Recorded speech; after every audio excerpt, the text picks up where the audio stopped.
بسم اللہ الرحمن الرحیم۔ سیدنا حضرت خلیفۃ المسیح خامس سیدہ اللہ تعالیٰ عزیز فرماتے ہیں، دعاؤں کی طرف بہت توجہ دیں۔ دعاؤں سے ہم اللہ تعالیٰ کے فضل کو جذب کر سکتے ہیں اور اپنی روحانی اور جسمانی حالت کو صحت مند کر سکتے ہیں، اور یہی ہمیں حضرت مسیح موعود علیہ السلام نے بار بار نصیحت فرمائی ہے، اور ایسے حالات میں بھی یہی نصیحت فرمائی ہے کہ سب سے زیادہ ضروری بات یہی ہے کہ خدا تعالیٰ سے گناہوں کی معافی چاہیں، دل کو صاف کریں اور نیک اعمال میں مصروف ہو جائیں۔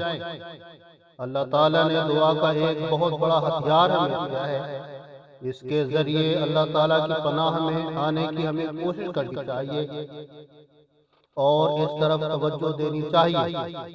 خصوصی پیغام حضرت خلیفۃ المسیح خامس ایدہ اللہ تعالی بنصر العزیز، فرمودہ 27 مارچ 2020۔